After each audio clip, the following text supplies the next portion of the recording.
it seems to be going well for my dogs. Like Gibbon has a bit more of a sensitive tummy, so I have to be careful, especially when there's grandparents around that feed them all kinds of treats that they get from God knows where. And like the diarrhea, or as we call it in this household, the brown laser.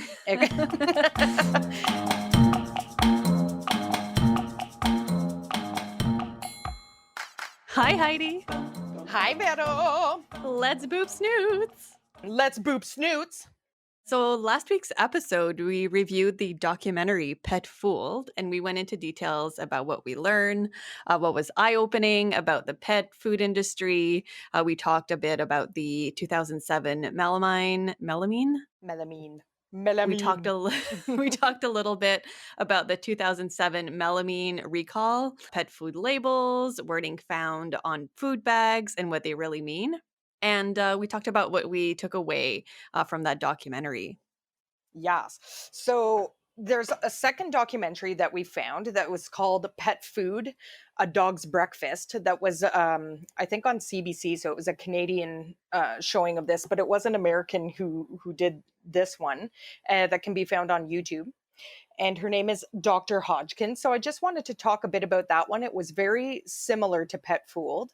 There's just a couple of things that I found a bit more interesting that they touched upon on their documentary. And then we'll continue on to talk about raw food and about the labels and the importance of them and what you want to sort of be looking for.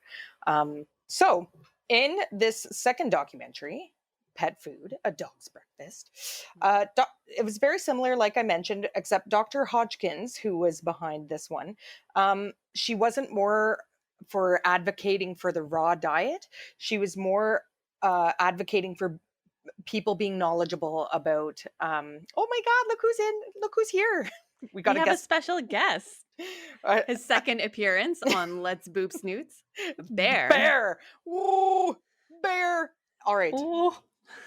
So cute. So cute. He's cute. So Dr. Hodgkins, yeah, she was more about educating people about what to look for on the packages and also challenging government on regulating the pet food industry a bit more.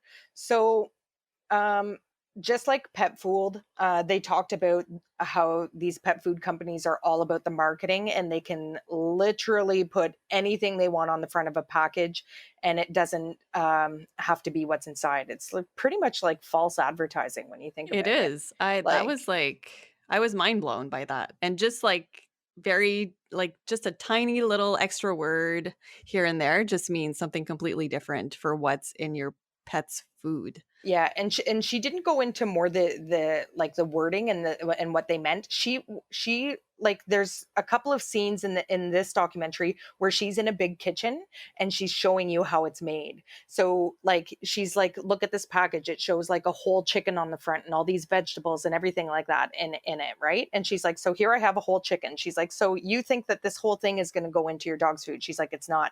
And she cuts off the neck and the beak. She's like, so that's going to go into it and the chicken feet because the rest of it is going for human consumption and they're not going to put any of that in there. So she puts that in a blender.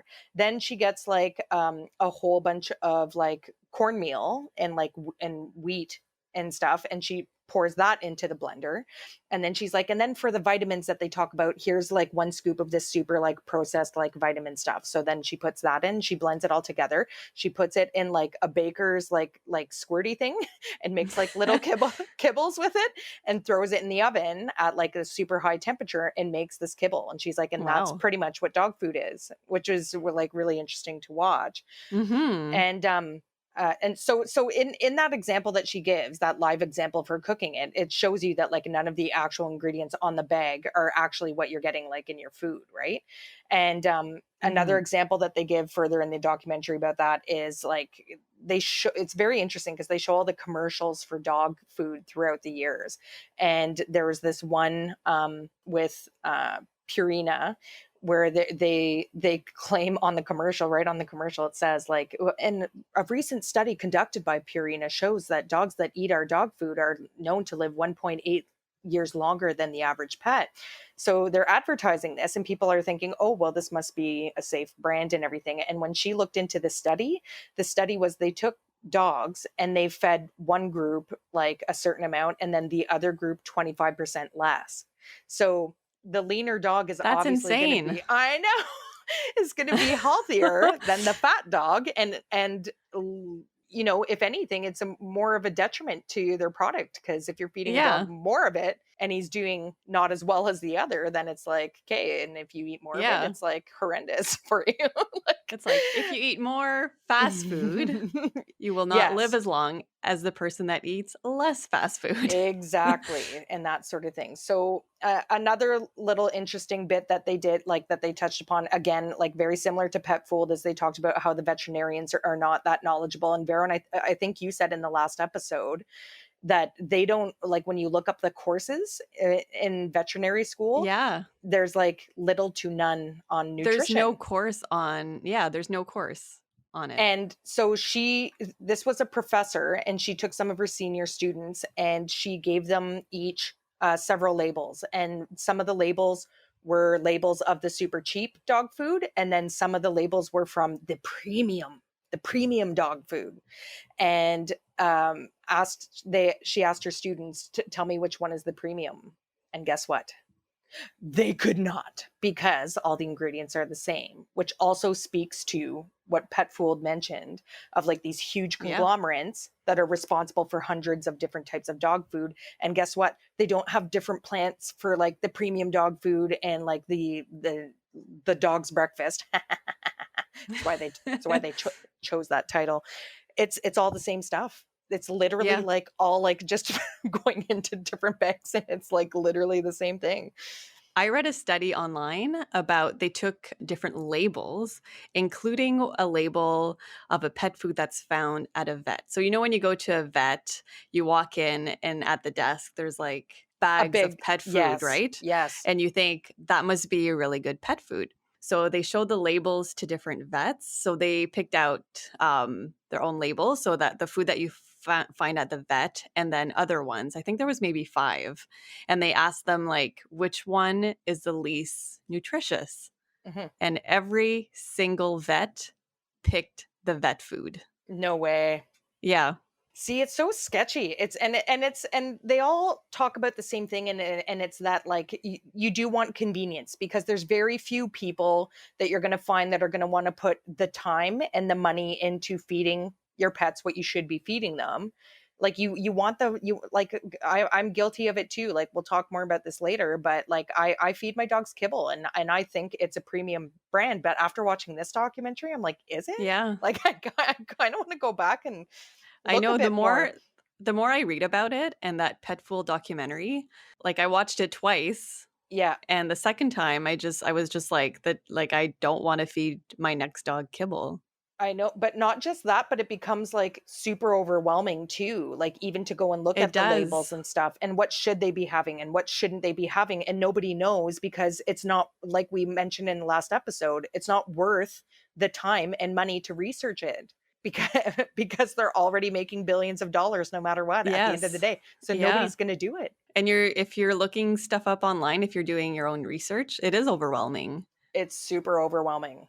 So we're hoping at the end of this episode to give you some very simple things to look for if you're even interested at all, because the debate is, yeah, you can spend a ton of money on your dog's food, right, like throughout their life, Mhm. and feeding them like nutritious food, or you can buy the $12 35-pound bag and feed them garbage, but you're going to be spending that money anyways at the vet, because their kidneys are going to be failing and their livers are going to be failing. Yes, and their joints, diabetes, cancer. And I find it interesting in both of these episodes too. They talk about like it was all spearheaded by that 2007 melamine contamination in the food, right? Where they had to recall, Yeah. massive recalls, right? But there was no investigation into it. And it's interesting the wording they use around talking about the 2007 recall, because they're just like, yeah, the 2007 where melamine made its way into pet food. Well, it didn't make its way. Melamine wasn't like, I'm going to go into pet food. Like somebody Yeah. put it there. Like they were looking to make even more profit off of it, and they were using melamine because it's like crazy cheap. Yes. I read that it was put in to replace the wheat gluten or Yes. something like Or that. like wheat powder or whatever that they were But using. then it was like, was it purposely put in? Like, probably? Like, where else? You have, because you have to order ingredients when you're producing something, right? You have to order stuff, so it has to be there. Yeah. And you have to know, well, maybe you don't need to know what it is, obviously, because it started killing thousands of animals, and that's when people were like, "Wait a minute," and then they found it. Anyways, To me, it's that it took so long for them to actually announce it. I know, to announce it and start recalling. Yeah. And again, like it, and it's weird because, and this is another thing that they talk about in both documentaries, is that at the end of the day, um animals are property. They're not family members. It's not like being harmful to humans. Yeah. And unfortunately, that's the way it is. So there is a lawyer in Canada in this documentary that is challenging the government as well, because they're, what she's saying is that, and again, that shows all the commercials, they advertise, they say it right on their packaging, like, feed your family member the best, and they advertise as if this is your family member, and they are. They're totally They our are. family Yes. members. So she's like, what her point is, you can't advertise that this is the best for your family member, and then when it comes around to a recall or massive class action lawsuits against them and say, hey, no, sorry, it's just your property. It's like, Yeah. well, that's not what you said on your packaging and in It's your kinda like like if your lawnmower commercials. broke down. Same thing. Exactly. Exactly. And but unfortunately, in the eyes of the law at this point, that they are their property. It's crazy though, because they're like living things, but Yeah. it's crazy because the only reason we're doing this is because we love our doggos. Yes. um They are babies. So what are some of the last couple of things I wanted to say about that? So there was another example in this documentary, Pet Food, A Dog's Breakfast, where the veterinary, who is also a professor, talks about the two different labels on the package. So when you go and look at a dog's package, there's going to be two labels. So there's one where it talks about the percentages of the, and it usually starts with crude protein, followed by fiber, followed by moisture, followed by animal fats or whatever. And it tells you the percentages that are in that particular product. Then the other label is your ingredients list.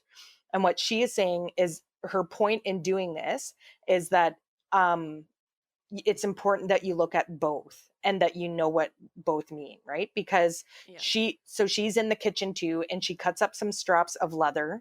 Okay, so that could be viewed as protein. Then she puts in wood shavings, that's your fiber, and then she fills it up with like motor oil, and she boils it down to this disgusting mixture and makes a kibble out of it. And she's like, this would be possible and like passable dog food because it has those percentages of those things. Yeah. And she even made like a fake label on it, and it's called like old boots like dog food or something like that. Anyways, but it's disgusting because it's literally old boots like motor oil and wood shavings that make Yeah. up those percentages. And that's why you need to look at the ingredients list to see what they're putting in there. Yes, because you're looking at protein and you're like, "Oh, 35% protein," but where is that protein coming from, right? Is it Exactly. quality protein? Is it coming from, Byproduct like, wheat gluten, which or is high in protein? or diseased parts of animals, or like Yeah. God, like you don't know, right? So that was another interesting part. And another thing that Dr. Hodgkins does throughout the thing is she approaches people in pet stores and she's asking them, how do you choose your pet food? And people are like, oh, well, I don't know. I've been feeding this to my cat for years. And when she talks to them, they're just like horrified. They're like, oh my God. And their Yeah. cats all have like super sick, like kidneys and livers, like Yes. cats too. And this We one see dude was like, diabetes. diabetes, the Yeah. sugars. We talked about that the last time The too, right? sugars. The sugars. And There's so much sugars. so much sugars in the animals. And yeah, so this one dude was saying that he usually gets 3 different samples of different foods, and he puts them on the floor, and whatever his dog goes and eats, that's what he chooses for his dog. And Dr. Hodgkins talks about how certain companies, after they cook their kibble, like cook the crap out of it to the point where there's no nutrients left in it. And like we mentioned in last episode, when you cook them at super high temperatures, it actually produces carcinogens. Is what they do to make it palatable to the animal is they spray it with animal fat. So it's coated in this like It, tasty yeah, animal it fat, smells and making it yum yum. So again, it's like all these like tricks of the industry. It's almost like how they manufacture like cigarettes, right? So like mhm. the first puff that you take releases crazy amounts of serotonins in your brain, and you're like, ah, Can't sweet get smoke. enough. Exactly. So it's that kind of like tricksy stuff that they do. So they ended off with this dude who is like a flooring guy and talks about, I'm sorry if you guys hear some loud like thunder here, there's actually like a massive storm Yes. going on right now. Thunderstorm which coming. which can scare some doggos. That could be Yes. that, Yes. and yes. And Yes. so I they had end a it. doggo that was scared of thunder. Oh, was that Wiggums? Mm-mm. Oh, who? My parents. Oh, okay. Yeah, a lot of them are. Scrappy Mhm. used to be too. Fireworks and thunderstorms. But Ooh, Becky and Wiggum didn't Gibbs, care they're, about anything. yeah, they don't care. They're like, meh. So they ended it with this guy who was this flooring guy, and says in the episode, he says, I don't even, I never imagined I would be like a huge animal activist, or I think they call him a consumer activist. But he started a page which I was unable to find online. And again, we were not sure what date this documentary was made, but obviously sometime after the 2007 recall.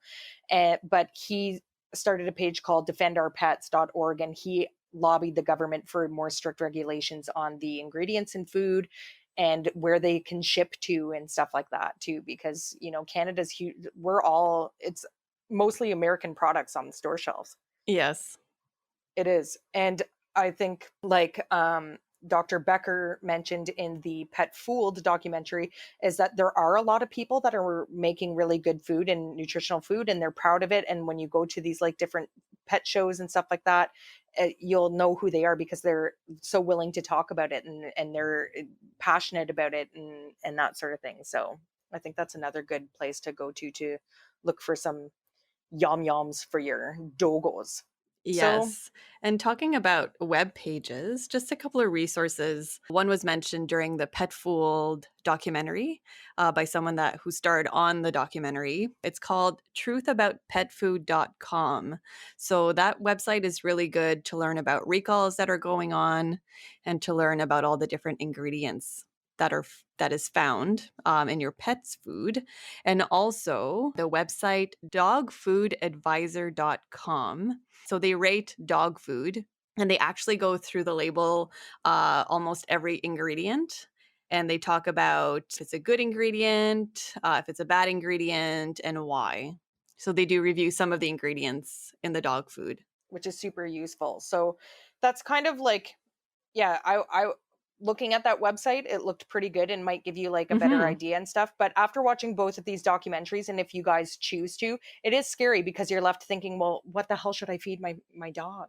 Like, and you're like, oh Yeah. my God, and what do I look for? And then, and again, when you go, not everybody's knowledgeable about it, especially not the people working in the pet stores. And like we mentioned, not necessarily your vets either. So you're sort of left on your own thinking like, okay, well, like I just want something affordable, and I want something easy, and I want something.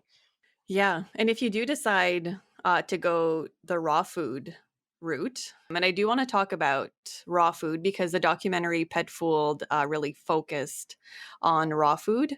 And we're just really going to scratch the surface of everything there is to know and to learn about raw food during this episode. So I've been doing a lot of research about it, and it just seems all this information just makes it seem very complicated and it's very daunting. And I think it just turns off pet owners because you're reading about this and you're like, okay, so I have to give like this and then a little bit of that. And then I have to buy this to give like a teaspoon of this. And then I have to make sure that my dog also gets this. And then it's just like, it's very confusing. So I just kind of want to break it down to something very simple. And also, like, if you're wondering where you can get your pet food, so there's butchers, there's supermarkets, and there's companies that make premixed food for you. So depending on how much time you have and how much work you want to put into it, you can always get your meat at a butcher's, but that means that you kind of have to like ration your like the own portions for your dog. And that can be time consuming, especially if you freeze some of it. You always have to think about taking it out of the freezer. Heidi, I think you kind of talked about that.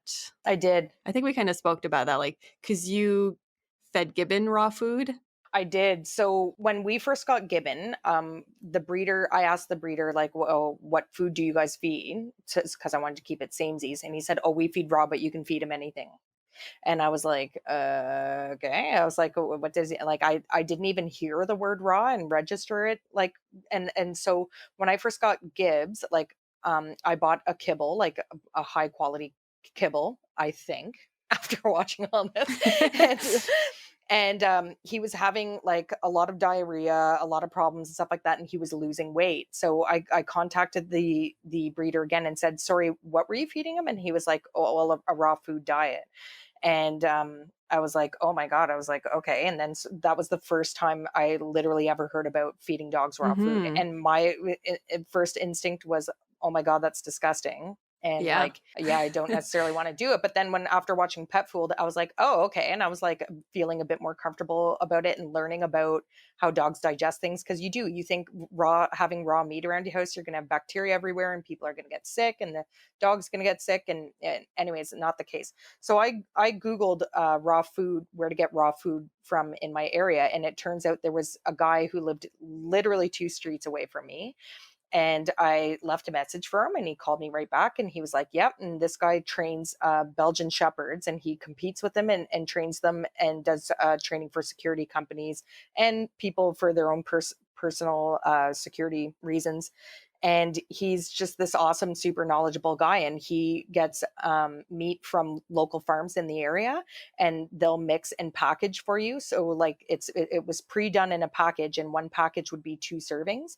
And so I started buying from him, and we started doing it. So again, it is gross. It smells really bad Yeah. depending on what you're feeding him.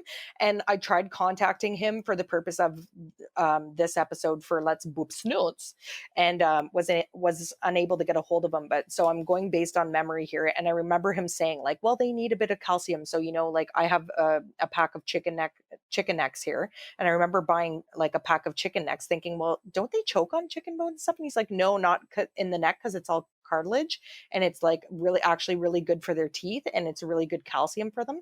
And on a Hmm. hot summer day, I would give Gibbs and Becky each a chicken neck, and they would sit there and chew away at it, and I would wipe their face afterwards just because I didn't want them coming in and getting like chicken neck all over stuff. But anyways, and they loved it, and there was no problems with it. And when we started feeding Gibbs raw food, like we did it just for Gibbs because he was a pup and he was losing weight, like I'd mentioned. And there was 2 things that I immediately noticed. His digestion was way better. The diarrhea pretty much stopped. Yes. And I couldn't believe how much less water he drank. And again, that's speaking to the moisture that's in the food, right? Hmm. So, Yes. like we fill up our dogs' water bowls like constantly, and they're going through it. And Becky drinks through it. And if there's none in there, my kids forget to feed water, she's drinking out of the toilets, which is gross. And again, shows you that bacteria is really not a danger to them. But Yeah. I just couldn't believe it. And the other thing I noticed is that Becky would literally like look at his bowl and like look at hers and was like almost like, what the heck? Why is that guy getting like the primo What? stuff? What's the matter for He's Becky? he's definitely the favorite. To the point I felt bad. But I remember like asking him because he's like, and it speaks to the percentages and again, where like of what they should be having. And it starts getting overwhelming because then he sold us this Yes. like omega fat pump. And he said, every Mhm. third day, just like do 3 squirts on top of the meat for the omega fats that they need. And then he said, and then every 3 days, what I do sometimes is I take spinach and just freeze it into ice cubes, and I put that on top of their food when you're thawing it too, so that they get that. Because normally, like like we spoke to in the last episode, and what Dr. Becker mentioned about them coming from the wolf. When the wolf is out and eating like a deer, well, deer eats grass, and that's sort of in their entrails, like the bowels and stuff that they Yes. eat. So they are getting some veggie and stuff like that, but it's not the number one ingredient of their meal, right? Like they're Yes. eating the protein mainly, and some of the other stuff they eat as well. And that's where they get those other vitamins and nutrients and vegetables and stuff like that from. So Yeah. that's the way he sort of explained it to me. But now it's just like, okay, first I got to remember to thaw the food. Okay, so number one, the food's expensive. This is just me playing devil's advocate to the raw food. Yeah. So first of all, it's expensive. Second of all, I had to keep it in different containers in the fridge because again, it's like raw and it was like super stinky, and you have to remember to thaw it. And if you don't, then it's like you're putting it in the microwave and now it's making your whole house stink.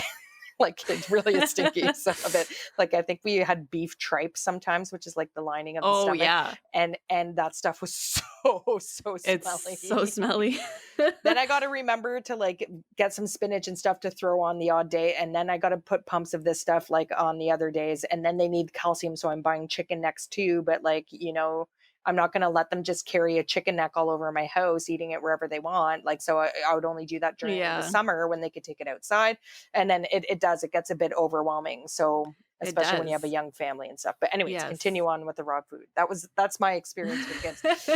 It just for us, I have two young kids. You work, both of us are working full time, and it was just hard Yeah, and you're to working keep up with, shifts. and it was expensive. It Yeah. really was. So So wherever you are choosing to get your raw food from, just make sure it's good quality. So if you're going to the supermarket, just ask questions like ask them where they get their meat, where are the animals from where they get their meat. And the companies that do have a premix for you, just ask them like what's in it, what's the percentage of actual meat, bones, organ meat. So talking about all of those, I'm just going to break it down more simply because there's a lot out there. You should still do your research, but for bones, bones should be about 15% of the diet.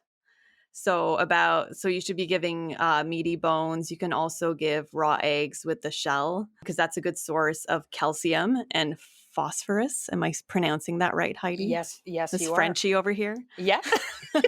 Phosphorus. So Yeah. the bones is where they get their minerals. So calcium and phosphorus. So raw eggs is also a good source for that. Organ meats, they are the multivitamins of their diet. So that should be so I'm reading about 10% of the dog's diet. Some say it should be more like 25% because they are the multivitamins. So if you are giving organ meat, you should only be giving 10% if you're only going to be giving liver because liver is high in vitamin A and that will cause diarrhea.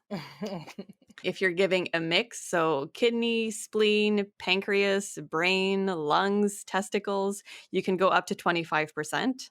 But if you're only going to give one of those, it should be 5 to 10%. Muscle meat, I've read about 80% of the dog's diet because that is the protein source.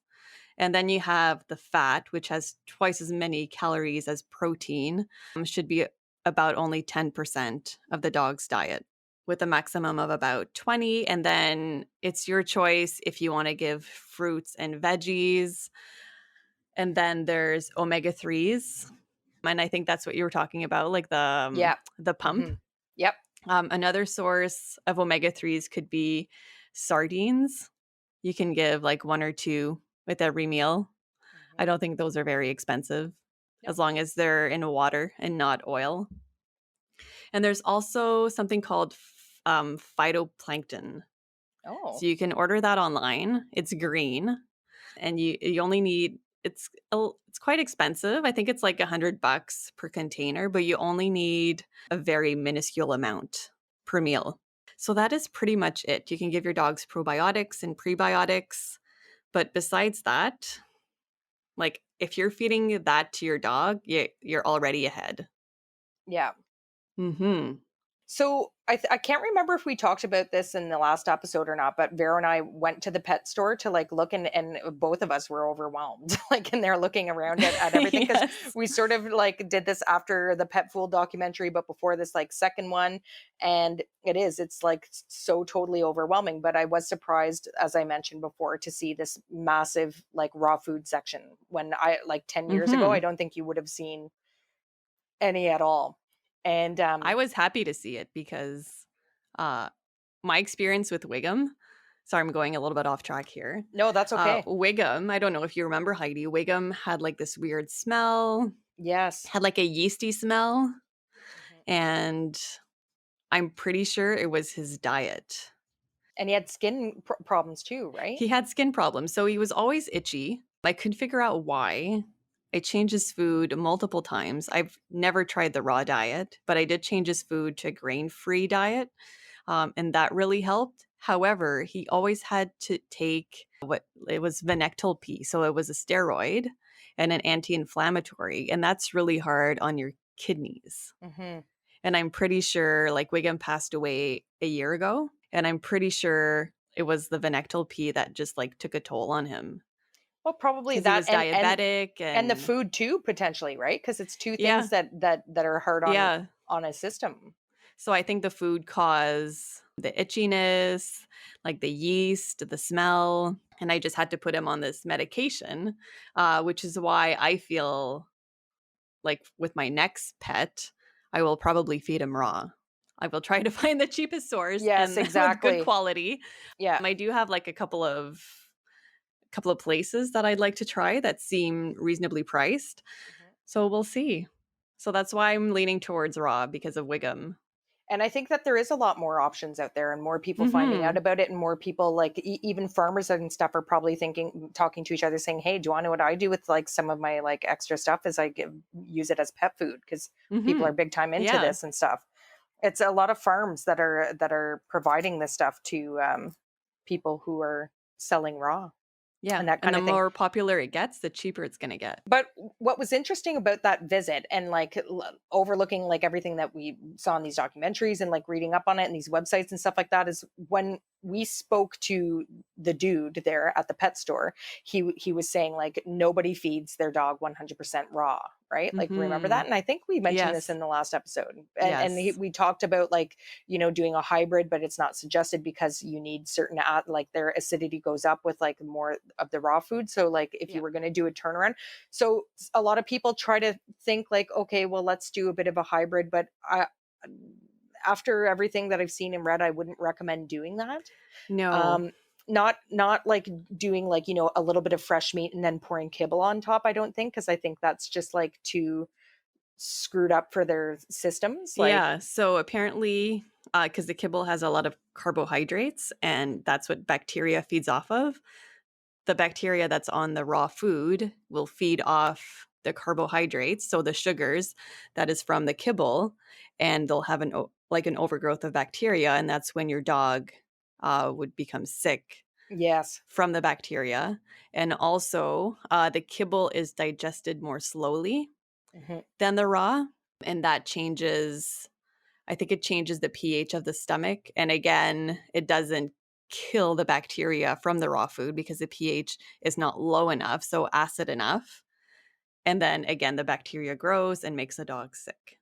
So that's why you can't mix both. Yes, exactly. But I think with some of the supplements, like you mentioned, like, like putting an egg on stuff or maybe the pump of the omega stuff, like I don't think that stuff is as harmful as them having like No. a fully raw Yeah. meal. Yeah, And like, here's a steak and kibble. yeah, exactly. And when I spoke to Michelle about her thoughts on food, which is kind of like the same as Dr. Becker, and they didn't say it so much in that second documentary, is that you have to do the best with your lifestyle and with what you're able to afford, right?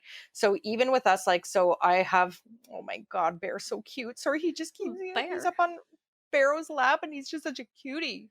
He's like, Oh, "Put the me bear. down."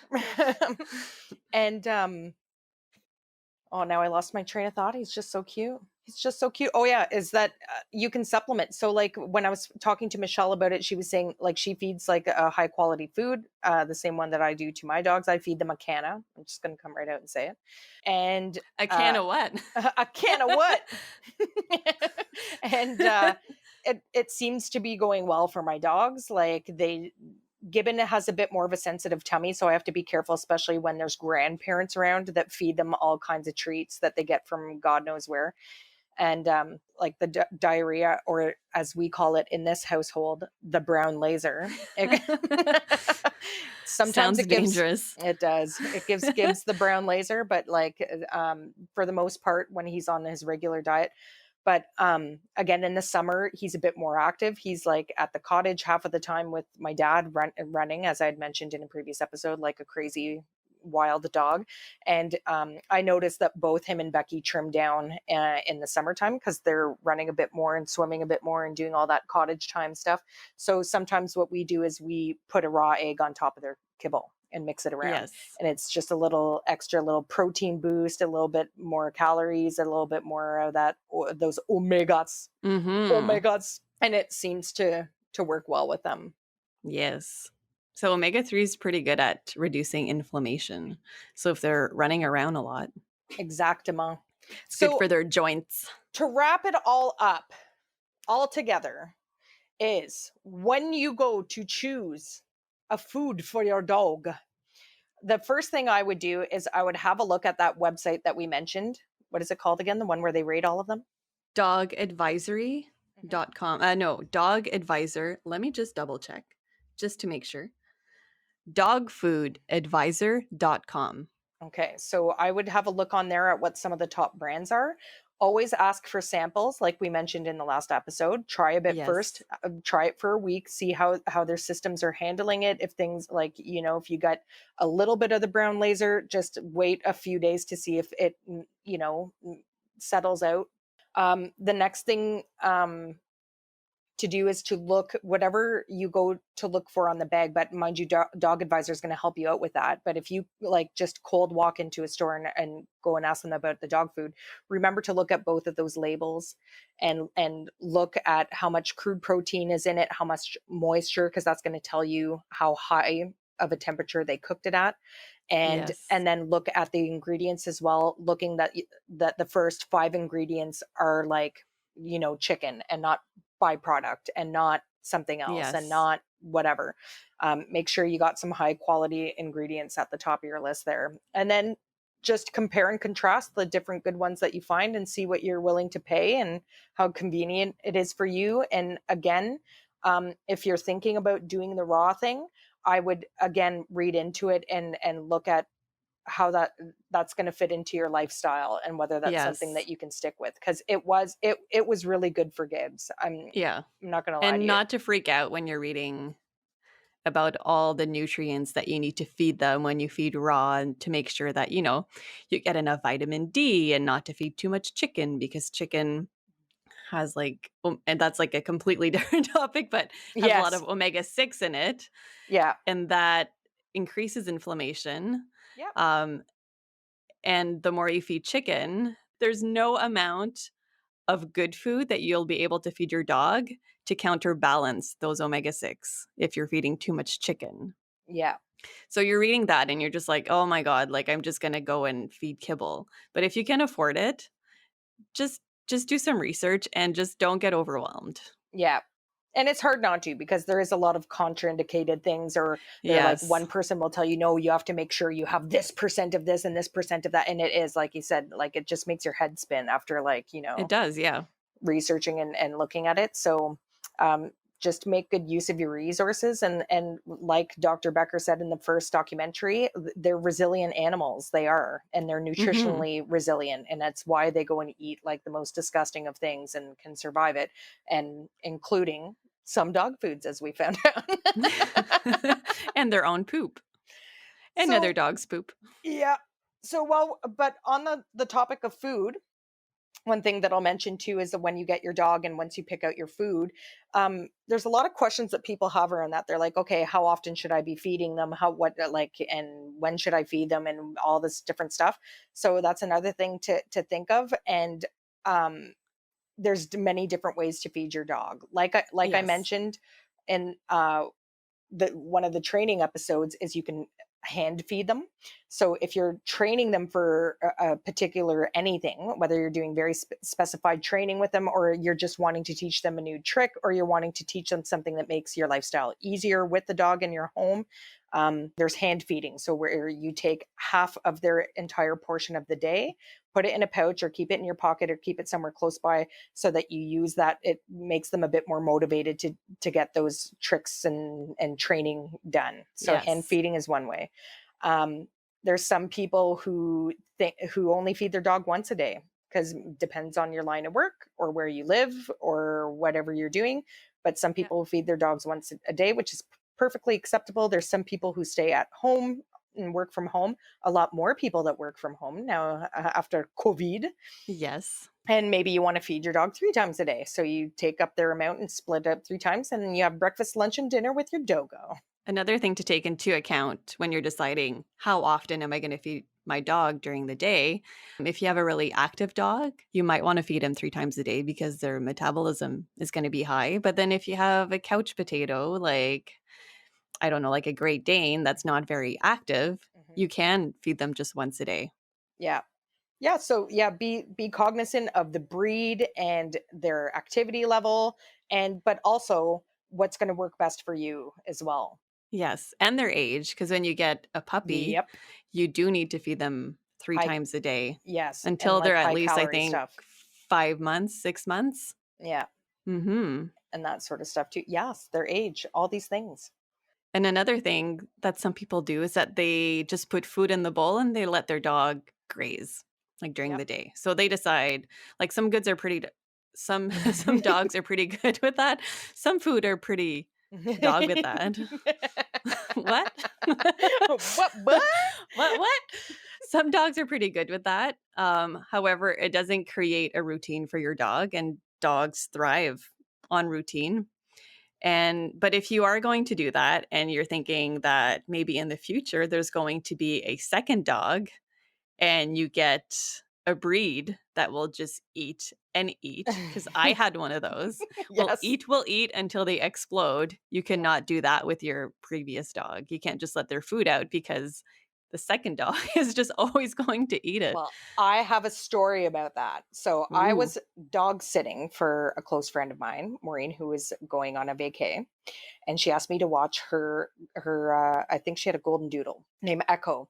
Echo is the sweetest. Oh my Oh, god, is she ever I've seen sweet? pictures of Echo. She's so sweet. She's so like just a sweet, sweet dog. Oh. Anyways, so she was coming to stay with us, and my dogs eat twice a day, and they each have their own bowl, and it's like breakfast is breakfast and dinner is dinner, and they sit down. I have them wait for a minute or two.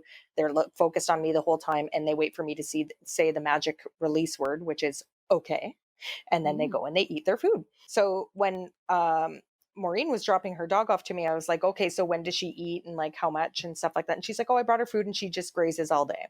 And I was like, how am I going to do this?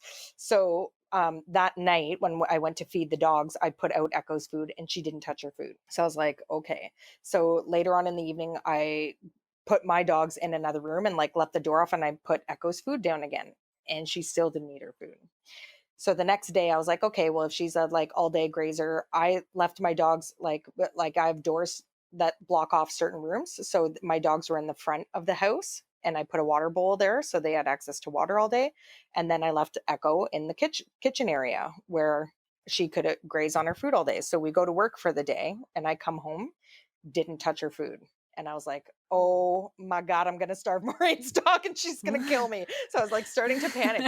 So I was like, well, is it because it's the same food? So I like dumped it and I got a fresh scoop out of her box and like put it down, left it there for the whole evening. She didn't eat.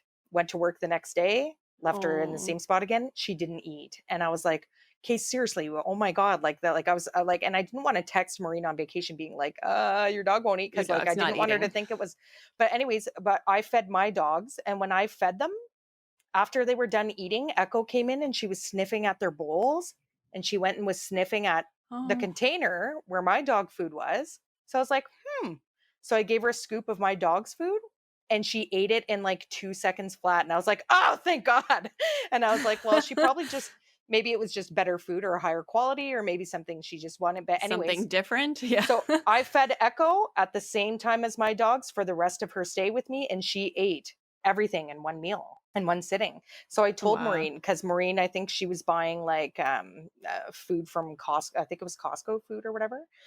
But ours has a bit more protein in it. Like again, like it's a bit more high caloric or whatever. I don't know. But Echo ate our food her entire stay. So I let Maureen know that. I'm like, she loves Wow. our food and ate twice a day, like with my dogs. And she was like, oh, that's crazy. And like, I don't know whether she made the change or not. I didn't follow up because that's her and her dog's business. But, anyways, Mhm. no, it was so just a little, Interesting. yeah, Maybe interesting. they know. Maybe they know. Maybe she was like, that smells good. I want to try that one. Yeah. Stop giving me this stuff. But yeah, I had a little panic moment there. Oh, Echo. Yeah. Poor So Echo. cute. So cute. Well, do you want to play a quick game of Boop or Snoot? And then Yes. we'll wrap this up. Yes. Okay. So Vero sent this product to me that she found on Wish. You want to go ahead and describe it, Vero? I have to pull up the picture because it's Okay, I like have it right here. So it is called the Poop Picker. Okay. So it's like a clothespin sort of design that's more opened, that you clip around the dog's tail, and on one side of the clip, like the bottom side of it, holds a plastic bag. So you clip this to the tag, to your dog's tail, right close to their pooper. Let's boop poops. And this let's bag, snoot poop. and apparently this bag is supposed to catch your dog's poop when it goes to poop. Yes. And the slogan is poop picker, clean and hygienic, no direct contact with hands. What else can you ask for? There's no way. There's no Like, if you're way. getting a dog, just know that you're going to have to pick up some poop. Oh God, yeah. Oh yeah. Come Yep. on, Wish. Come Yep. on. Come on, Wish, please. You know It's that's like actually a it's cheaply funny done. to look at. I find I get a Like, lot of like weird products that pop up from Wish where I'm just like, what is that even supposed to do? yes. Did you see this thing that looks like tripe and it's like wrapped in saran wrap? No. Yeah. Ugh. Well, snoot to that too, and snoot to the poop picker. Yeah. Well, yeah, I snoot don't believe. definitely. I don't believe. All right, so that wraps up this episode on Let's Boop Snoots. Let's boop snoots. See you next week. Woof. See you next week. Woof.